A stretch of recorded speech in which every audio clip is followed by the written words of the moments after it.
Okay, so today on XY factor, we're going to look at grouping factors. Okay, so what does it mean to group something? Okay, so group it, if we were to look here now, we've the whole school here in front of us, and if we wanted to organise anything, we'd rarely be able to do it for things to function well as a group, as the whole school group. So what would we do? We'd break things down, and maybe we'd have the Mother Teresa. We'd have the Nelson Mandelas, we might have the Gandhis, and then if we were to really break it up into every single group, we'd have my main man Oscar Romero, and there we have lots of different groups. Even if we went into other things in the school, we also have lots of other different groupings. And so it's the exact same when it comes to algebra. If we look here, we're asked to factorise fully 3ab minus 6by plus ax minus 2xy, or this other example here. And it's exactly the same as starting off with the whole school and then dividing up into groups. And so that's what we're going to look at today. How can we divide things up into groups? Now, we've talked about this a little bit before, and we've also always talked about, well, one about order. And one of the most common uses or types of order that we use is, what is it? It's alphabetical. So always when we're looking at grouping in factorizing, we'll always try and put stuff into alphabetical order, and it will make it easier for us to factorize, to group them together. Okay, so let's have a look. So here we have, well, what have we got? We have the first term, 3ab minus 6by plus ax minus 2xy. Now, if I look at that, well, I would say, well, what? In alphabetical order, well, that's fine, that's first, AB. The next term that I have that has an A in it is here with AX. And so that's what I'm going to try and put together. So here I might say, I'm just going to rearrange it and write it that way. So I'd have, that's equal to 3AB plus AX minus 6by minus 2xy. And that's all I need for the moment. Okay? Now I'm going to look just and see, well, what's in common in each group. So here I have an A and here I have an A. So on my next line, I'm going to say, well, I'm going to take out that A and I'm going to have a bracket. And here I'm going to see, well, what was left? I'm going to cross out what I've used. So what was left here? I have 3b and I have plus x. Okay?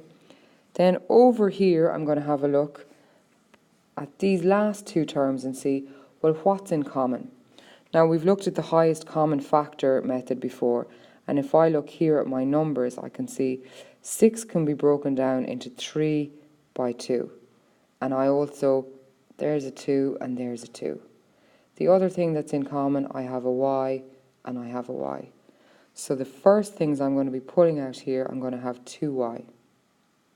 And then I'm going to see, well, I'm going to cross out that 2 and that y and that 2 and that y. And so what am I going to put in my brackets? I'm going to put in 3b and I'm going to put in x.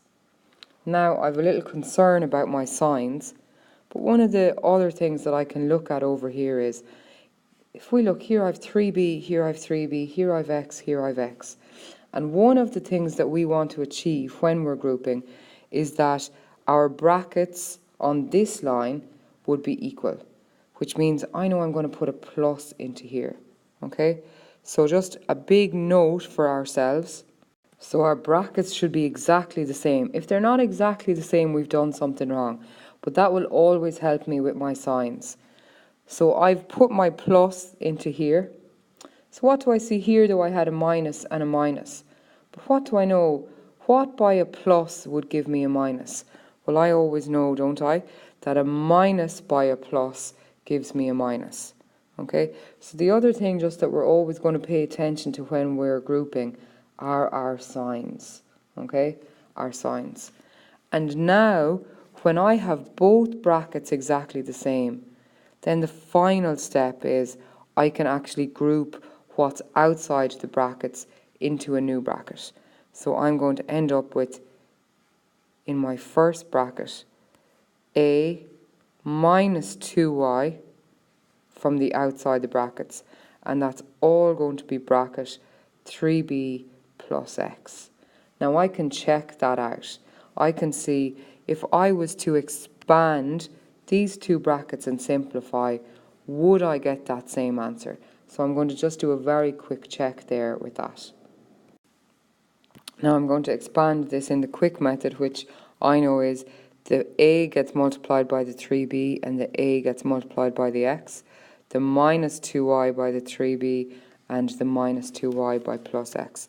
So that a here, the first one, a times 3b, well, that gives me 3ab, and the a times plus x, well, that gives me plus ax, and here my minus by my plus here, my minus 2y multiplied by 3b, well, minus by a plus is a minus. 2 by 3, well, sure, that gives us 6. And y by b, so that's 6by. And here again I have minus by a plus, so that's going to give me a minus. And I have 2y multiplied by x, so that gives me 2xy. Now, and just very quickly, I'm just going to have a look and see, do they match off? So up here at the beginning of the question, did I have a 3ab? Well, I did have a 3ab, so I can put a tick. Did I have a 6by? And in fact, actually, I'll put the tick up here as well, so I know I have everything correct. Yeah, I had a 6by, and it's a minus, so they're the exact same. Okay, so I can tick those off. Here I have plus ax, and here I have plus ax. And lastly then I have minus 2xy and minus 2xy. So I can see just from a very quick little check that my grouping has been correct. So the most important thing when we're grouping, what's the first thing? We rearrange into alphabetical order. Then we factorize out our first one, and we want our second bracket to be the exact same as it. Okay, so we might need to break numbers up into factors, but the most important thing that we're going to be careful about is our signs. So number 1, alphabetical order. Number 2, our brackets should be exactly the same. And number 3 then, just to be careful with our signs. And when we arrive at this point, if our brackets are the exact same, then I group what's outside the bracket into one bracket. And I multiply my two brackets together. And it's exactly the reverse operation of what we've been doing when we've been expanding brackets or simplifying. So we'll just take one quick look now at the next example. Okay, and so just having rewritten my equation there, I have xy minus y minus 4x plus 4. And so I'm going to say, well, I'm fine having the x first, but the next term that I want to put beside it is my minus 4x. So I'm just going to rearrange that. So I have xy minus 4x. So then what's next? Well, I have minus y plus 4. So there's my 4 terms written out again. So just like I had noted there, these x's are in common. So they're the first thing I'm going to pull out. So here I'm going to have x outside my brackets. Well, what gets left if I cross those out? I'm left here with y minus 4 to go into the bracket. Now if I look at my last two terms, I have minus y plus 4. Now we know from the last example as well, we want our brackets to be the exact same. So if I go here and I write down y and 4. Now in order for them to be the exact same, I want a minus sign in the middle. But that's a plus 4. So what, if I put a minus sign in here, what would I need to have as my sign outside the bracket in order to give me a plus? Well, I would know minus by minus gives me that plus up here. Okay, so minus multiplied by a minus equals a plus. Okay, so, and if I just do my little check here, that's minus by y, so minus y, so I should be correct.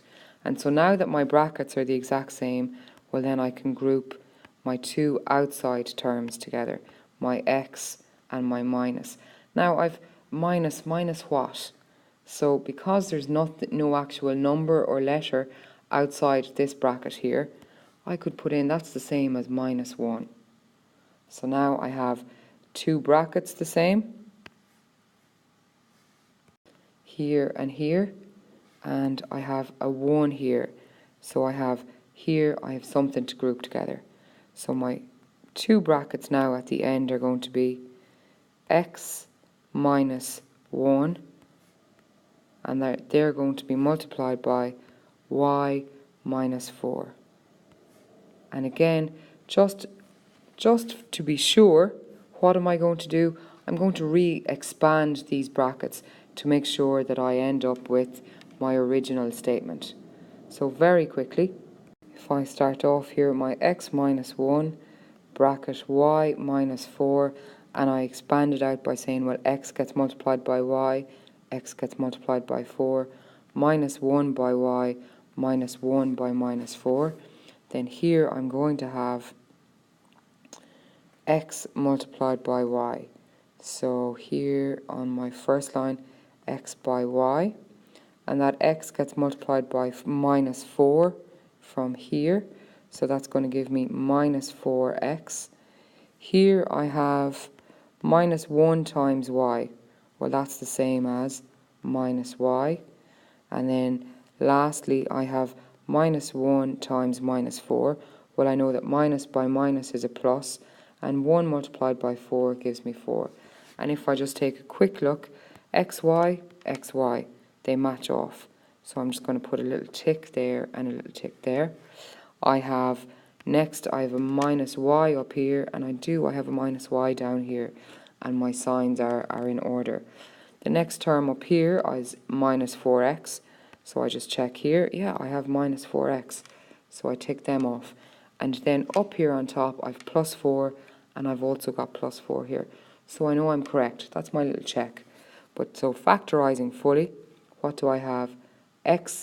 y minus 4x plus 4 factorized fully is equal to x minus 1 times y minus 4. Okay, so we're going to start into activity 2.